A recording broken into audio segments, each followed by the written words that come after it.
बच्चों आज हम एक्सरसाइज 7.2 में दो फॉर्मूले कवर करने वाले हैं। जो पहला फॉर्मूला है वो है मिड पॉइंट फॉर्मूला और जो दूसरा फॉर्मूला है सेक्शन फॉर्मूला। इन फॉर्मूलों को कब लगाया जाता है, ये मिड पॉइंट फॉर्मूला कब लगेगा, सेक्शन फॉर्मूला कब लगेगा, इस चैप्टर में हमें यही समझना है। तो पहले हम इसको समझते हैं मिड पॉइंट फॉर्मूले से। मिड पॉइंट फॉर्मूला क्या है? मान लेते हैं ये ए पॉइंट है और ये बी पॉइंट है। ए पॉइंट के जो ए जो पॉइंट है वो है 2 और 5, बी पॉइंट है वो है 6 और 2। इन दोनों के बीच में सी पॉइंट आता है। अब जो सी पॉइंट आ रहा है वो बिल्कुल बीचों बीच में है, तो इसे कहेंगे मिड पॉइंट। तो कभी भी अगर हमें मिड पॉइंट निकालना हो तो मिड पॉइंट के लिए हम लोग यूज कर सकते हैं मिड पॉइंट फॉर्मूला, यानी कि मध्य बिंदु सूत्र। तो इस फॉर्मूले का हमारा पास तो इसको अगर निकालना हो, इसका फॉर्मूला होता है x1 प्लस x2 अपॉन में 2, दोनों को जोड़ दो, 2 से डिवाइड कर दो। इसी तरह y1 y2 अपॉन में 2, दोनों को जोड़ दो और 2 से डिवाइड कर दो। इस फॉर्मूले से हम जो पॉइंट निकालेंगे वो किसके पॉइंट निकलेंगे? सी के पॉइंट निकलेंगे। अब इससे भी इजी ट्रिक बताता हूं मैं। अगर मुझे इन दोनों का मिड पॉइंट निकालना है तो देखो यहाँ 2 है और यहाँ पे 6 है। 6 और 2 दोनों को जोड़ दो, क्योंकि x1 प्लस x2 है ना। तो 6 और 2, 6 और 2 कितना हो गया? 8। 8 का आधा कर दो, आधा कितना होगा? 4। तो यहाँ आ गया 4। क्योंकि हमें इसके बीच का पॉइंट चाहिए तो आधा तो करना ही पड़ेगा। अब यहाँ देखते हैं 5 है और 2 है। 5 और 2 कितना हो गया? 7। 7 का आधा करेंगे 3.5, तो 3.5 का मतलब 3.5 आ गया ये वाला। तो ये निकल के आ गया मिड पॉइंट फॉर्मूला। अब मिड पॉइंट से हमने सी की वैल्यू निकाल ली, तो इस समझ में आ गया होगा कि ये मिड पॉइंट फॉर्मूला कब यूज होता है। अब बात करेंगे सेक्शन फॉर्मूला। भाई सेक्शन फॉर्मूला मिड पॉइंट फॉर्मूले से ही आया है, मिलता जुलता फॉर्मूला है, लेकिन ये फॉर्मूला यूज कब करना है? फिर से मान लेते हैं, मान लो ये ए पॉइंट है और ये वाला बी पॉइंट है। अब सी इसके यहाँ पे आता है, ये मैंने सी मान लिया। सी मैंने इस बार बिल्कुल बीचों बीच में नहीं बनाया, बस ये है ए और बी। ए और बी में कहीं भी सी आता है और सी डिवाइड करता है। डिवाइड का मतलब सी ऐसा पॉइंट है जो ए बी को बांट देता है दो पार्ट्स में। ठीक है, अब यहाँ बांटने के बाद हमसे बोलेगा सी के पॉइंट निकालो, तो हम क्या करें? क्योंकि ये बिल्कुल बीचों बीच में तो है नहीं। अगर बीचों बीच में होता तो हम कौन सा फॉर्मूला यूज कर लेते? मिड पॉइंट फॉर्मूला यूज कर लेते, आंसर आ जाता। लेकिन ऐसी कंडीशन में हमें यूज करना पड़ता है सेक्शन फॉर्मूला। अब इसका जो सेक्शन फॉर्मूला है, सबसे पहले क्वेश्चन में हमें हिंट दे रखी होगी कि ये जो डिवाइड हो रहा है इसका रेशो क्या है। मान लो 2:3, ये इसका रेशो है। इसका मतलब ये 2 टाइम्स और ये वाली कितना टाइम्स है? 3 टाइम्स है। ए के पॉइंट हमें दे रखे हैं, ये वाला मान लेते हैं। ए के पॉइंट है 2 और 5, बी के पॉइंट है 6 और 2। अगर क्वेश्चन ऐसा आता है और आपसे पूछे कि सी के पॉइंट बताओ क्या होंगे, तो हम सेक्शन फॉर्मूला यूज करेंगे। अब मैं बताने जा रहा हूँ सेक्शन फॉर्मूला बनाते कैसे या लिखते कैसे। इसकी इजी ट्रिक है और बहुत ही इजी है। नीचे लिख देंगे m1 प्लस m2, यहाँ भी वही लिख देंगे m1 और यहाँ लिख देंगे m2, लेकिन m1 के साथ x2, m2 के साथ x1, ये निकल के आ जाएगा। फॉर्मूला समझ में आ गया होगा, m1 प्लस m2, m1 के साथ x2, m2 के साथ x1। अब सेम टू सेम ये यहाँ पे उतार देना है मुझे, लेकिन x हटा के y कर देना है। तो नीचे तो वही रहेगा m1 प्लस m2, यहाँ आ जाएगा m1 y2 plus m2 y1। अब ये जो फॉर्मूला यूज करेंगे, इसी फॉर्मूले से हम सी निकाल सकते हैं और इसी फॉर्मूले को सेक्शन फॉर्मूला या विभाजन सूत्र कहा जाता है। बात करते हैं इसमें ये एम क्या होता है। एम होता है ये वाला पॉइंट जिस रेशो में डिवाइडेड है ये। तो ये वाला जो पार्ट है इसको m1 के नाम से जाना जाएगा, ये जो है इसको m2 के नाम से जाना जाएगा। जो आगे वाला पार्ट है ये वाला x1 होगा और ये वाला जो पार्ट है इसको y1 बोलेंगे। इसी तरह ये वाला जो पार्ट है x2 होगा और ये वाला y2 होगा। ध्यान रखना है आगे वाला x के नाम से ही होना है और पीछे वाला y के नाम से ही होना है। ये दोनों x1 y1 था, तो ये वाला x2 और y2 होगा। अब इसी में एक चीज और बताता हूं मैं। मान लेते हैं ये एक लाइन है, ये a पॉइंट है और ये वाला b पॉइंट है। अब यहाँ c पॉइंट बिल्कुल बीचों बीच में है। अगर ये c पॉइंट बीचों बीच में है तो इसका मतलब है कि ये वाला पार्ट और ये वाला पार्ट बराबर है। बराबर का मतलब अगर मैं रेशो लिखना चाहूँ तो 1:1 हो गया इसका रेशो, क्योंकि दोनों बराबर है तो 1:1 होगा, बराबर बराबर होगा। तो इस क्वेश्चन में हम इसको मध्य बिंदु फॉर्मूले से भी निकाल सकते हैं, इसको सेक्शन फॉर्मूले से भी निकाल सकते हैं, क्योंकि बीचों बीच में ही तो है। सेक्शन फॉर्मूले से यूज करेंगे तो m1 m2 तो 1 1 हो जाएगा। मिड पॉइंट फॉर्मूले में m1 m2 चाहिए ही नहीं होता। तो आप सभी को समझ में आ गया होगा कि मिड पॉइंट फॉर्मूला कब यूज करना है, सेक्शन फॉर्मूला कब यूज करना है। इसको बेटर तरीके से समझने के लिए एक्सरसाइज करते हैं 7.2। अब इसका जो फर्स्ट क्वेश्चन है इसमें बोला है उस बिंदु के निर्देशांक मतलब कोऑर्डिनेट, उस बिंदु के निर्देशांक ज्ञात करो जो बिंदु -1 और 7 और 4 -3, इसको ए का नाम दे देते और इसको बी का नाम दे देते, को मिलाने वाले रेखाखंड को 2:3 के अनुपात में विभाजित करता है। मान लेते ये एक लाइन हो गई, डायग्राम की जरूरत नहीं है लेकिन फिर भी बना लेते। ए पॉइंट हमारा हो गया -1 और 7, बी पॉइंट हो गया हमारा, बी जो पॉइंट है वो है 4 और -3। अब ये ए पॉइंट है, ये बी पॉइंट है। अब हमें मालूम है इसको रेखाखंड को किस रेशो में डिवाइड करना, 2:3। तो ये वाला पॉइंट हमारा सी हो गया, ये हो गया 2:3। 2:3 का मतलब ये 2 टाइम्स हो गया और ये वाला 3 टाइम्स हो गया। और हमें सी के ही पॉइंट बताने की सी के पॉइंट की क्या वैल्यू होगी। तो सबसे पहले हम लिख लेते हैं, ये x होता है, ये y होता है। तो x1 हो गया -1 और y1 हो गया 7। इसी तरह ये भी x होगा, ये भी y होगा, लेकिन यहाँ 2 के नाम से लिख देंगे। तो x2 होगा हमारा 4 और y2 होगा हमारा -3। ये जो रेशो दिया होता है ये m के नाम से लिख देंगे। m1 हो गया हमारा 2, m2 हो गया हमारा 3। यहाँ मैंने वैल्यू रख रही है। अब c निकालना है तो हम लोग कौन सा फॉर्मूला यूज करेंगे, सेक्शन फॉर्मूला। तो c निकालने के लिए हम लोग यहाँ पे सेक्शन फॉर्मूला यूज कर सकते हैं।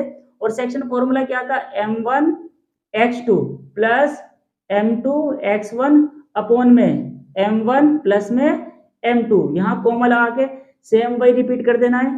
m1 y2 plus m2 y1, नीचे आ जाएगा m1 प्लस में m2, यहाँ ब्रैकेट क्लोज कर दिया। अब वैल्यू थोड़ी संभल के रखेंगे या इजी तरीके से बता दो। देखो m1 और x2 इन दोनों के बीच में कोई भी साइन नहीं है, तो यहाँ मल्टीप्लाई हो रही है। किसकी किससे हो रही है, m1 की x2 से हो रही है। तो m1 ये रहा, x2 ये रहा, मतलब इन दोनों की मल्टीप्लाई हो रही है ना। तो 4 दूनी 8, तो यहाँ अगर c की वैल्यू निकालनी, इन दोनों की जगह 8 रख दिया, प्लस की जगह प्लस। अब किसकी मल्टीप्लाई करनी है, m2 x1। तो m2 ये रहा, x1 ये रहा, तो 3 की 1 से करेंगे तो 3 एकम 3 बन जाएगा, प्लस माइनस माइनस। तो यहाँ डायरेक्ट ही मैं माइनस का 3 कर देता हूँ। अपॉन में देखो क्या करना है, m1 प्लस m2, इसका मतलब है m1 m2 को जोड़ो तो 2 और 3, 2 और 3 कितना आ गया 5, कोमा। अब यही काम मेरे को यहाँ पे करना है, m1 y2 के इंटू m1 और y2, m1 ये रहा y2 ये रहा, 3 की 2 से करेंगे, 3 दूनी -6, क्योंकि यहाँ माइनस तो लगा दिया, फिर ये वाला प्लस यहाँ लगा दिया। अब किसकी किससे मल्टीप्लाई करनी है, m2 y1, m2 ये रहा और y1 ये रहा, तो मतलब 7 के 3 से करेंगे, 7 के कितना आ जाएगा 21। अपॉन में क्या करना है, m1 और m2 को जोड़ना है। तो m1 हमारा 2 है, m2 हमारा 3 है, 2 और 3 कितना हो गया 5, तो यहाँ आ गया 5। अब इसी को थोड़ा सा आगे कर लेते हैं, अगर c निकालना हो प्लस माइनस माइनस, तो 8 में से 3 गया, यहाँ आ जाएगा 5 अपॉन में 5। यहाँ देखेंगे प्लस माइनस माइनस, 21 में से 6 का, यहाँ पे आ गया 15 अपॉन में 5। अब यहाँ पे काटेंगे तो 5 1 जा 5 और यहाँ पे 3 बारी में जाएगा, तो जो सी का आंसर है, सी का आंसर निकल के आ गया 1 और 3, ये हमारा इसका आंसर हो जाएगा। और यही वैल्यू इसके सामने यहाँ लिखना चाहो तो लिख दो 1 और 3। क्वेश्चन नंबर 2 में लिखा है बिंदुओं ये और ये, ठीक है, 2 पॉइंट हमें दे रखी, इसको ए मान सकते हो और इसको हमने बी मान लिया। जोड़ने वाले रेखाखंड को समत्रिभाजित, देखो समत्रिभाजित, इसको इंग्लिश में कहते हैं ट्रिसेक्ट। ट्रिसेक्ट का मतलब होता है 3 भागों में बांटना, समत्रिभाजित का मतलब है 3 हिस्सों में बांटना और तीनों हिस्से बराबर होने चाहिए। तो ये और ये जो पॉइंट है ये कितने भागों में डिवाइडेड है, 3 पार्ट्स में डिवाइडेड है, समत्रिभाजित है ये। करने वाले बिंदुओं के निर्देशांक ज्ञात करो, तो समत्रिभाजित करने वाले जितने भी पॉइंट्स है वो बताने हैं। देखो इसका अगर मैं डायग्राम बनाऊं तो डायग्राम बनाने के लिए मैंने ये कर दिया, ये वाला पॉइंट हमारा ए हो गया और ये वाला जो पॉइंट है हमारा बी हो गया। ए के पॉइंट क्या दे रखे 4 और -1, बी के पॉइंट हमें क्या दे रखे, बी के पॉइंट है -2 और -3, ये तो मैंने पॉइंट्स यहाँ पे लिख लिए। अब ये जो लाइन है ए और बी कितने पार्ट्स में डिवाइडेड है, समत्रिभाजित, तो इसको 3 पार्ट्स में मैंने डिवाइड कर लिया। तो ये अब देखो 3 पार्ट्स में बढ़ गया, ये दूसरा पार्ट और ये तीसरा पार्ट। और समत्रिभाजित का मतलब तीनों बराबर है, अगर तीनों बराबर है तो इसको P का नाम दे दिया मैंने, इसको Q का नाम दे दिया। जब तीनों पार्ट्स बराबर है तो P का रेशो क्या होगा, देखो P पे एक हिस्सा आ रहा है और यहाँ पे एक और एक 2 हिस्से आ रहे हैं, यहाँ पे यहाँ से यहाँ पे 2 हिस्से आ रहे हैं, P का रेशो होगा वो होगा 1:2। अब अगर Q का रेशो निकाला जाए तो यहाँ से यहाँ तक क्या है 2 और यहाँ कितना हिस्सा है 1, तो 2:1 हो गया। तो इसी क्वेश्चन में 2 बार सेक्शन फॉर्मूला यूज करेंगे, एक बार 1:2 रख के, एक बार 2:1 रख के। अब शॉर्ट में बता दूं, ये वाला x1, ये वाला y1, ये वाला x2, ये वाला y2, ये वाला m1 और ये वाला m2। अब मैं यहाँ पे एक लाइन खींच देता हूँ, यहाँ एक बार में p का फॉर्मूला निकाल रहा हूँ, m1 x2 m2 x1 में m1 m2 coma m1 y2 m2 y1 upon में m1 प्लस m2। इससे तो मैं p का आंसर निकालने वाला हूँ, और सेम ऐसे ही किसका आंसर निकालने वाला हूँ, q का। तो यहाँ पे ये फॉर्मूला दोबारा लिख देता हूँ मैं, m1 x2 plus m2 x1 upon में m1 m2 coma m1 y2 m2 y1 coma 1 plus में m2। फॉर्मूला लिख लिए। अब वैल्यू और वैल्यू थोड़ी समझदारी से रखते हैं। अगर p के पॉइंट निकालने हैं तो देखो m1 और x2, ये हमारा m1 है और ये हमारा x2 है।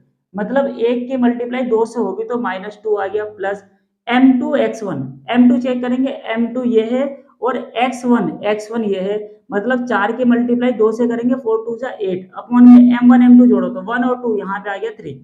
ठीक है, समझ में आ गया होगा। अब इसके बाद हम लोगों को रखना m1 y2। भाई m1 तो ये रहा और y2 ये रहा, तो 1 की इंटू 3 से होगी -3 प्लस m2 तो 2 था, 2 की इंटू इससे होगी तो 2 एकम 2, तो यहाँ बन जाएगा -2।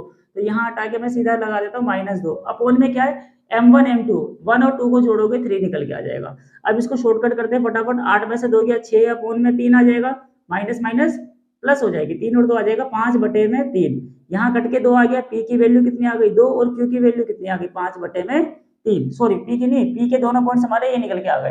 अब आगे q निकालते हैं, m1 h2। अब जब q निकालेंगे तो ये रेशो मैंने मिटा दिया, m1 है 2 और ये वाला वो सॉरी m1 है 2 और m2 है 1। अब यहाँ किसकी मल्टीप्लाई करनी है, m1 x2, तो m1 ये रहा x2 ये रहा, 2 2 नहीं 4 तो माइनस का 4 प्लस m2 x1, m2 ये रहा x1 ये रहा, तो 4 एकम 4, यहाँ पे 4 आ गया अपॉन में m1 m2 को जोड़ना है, 2 और 1 को जोड़ेंगे कितना आ जाएगा 3। अब कोमा लगा दो, कोमा लगाने के बाद m1 y2, m1 तो 2 था और y2 कितना है 3, तो 3 दूनी कितना बन जाएगा -6 प्लस m2 y1, तो m2 क्या है हमारा 1 और y1 कितना है हमारा -1, तो 1 की 1 से करेंगे बन जाएगा -1, तो इसको हम लोग -1 लिख लेते हैं अपॉन में m1 m2 को जोड़ेंगे तो m1 ये रहा m2 ये रहा, तो 2 और 1 कितना हो गया 3 हो गया। तो q की वैल्यू निकालेंगे, देखो 4 में से 4 गया 0 और 3 को 0 से डिवाइड करेंगे 0 आंसर आ जाएगा, तो इसका आंसर तो आ गया 0। अब माइनस माइनस क्या हो जाएगी प्लस, 6 और 1 कितना हो जाएगा 7, तो इसका जो आंसर है निकल के आ जाएगा -7/3। तो जो ये वाले पॉइंट है, p का पॉइंट क्या निकला है, p का पॉइंट निकला है 2 और -5/3, q का जो पॉइंट निकला है वो निकला है 0 और -7/3। ये हो गया इसका आंसर।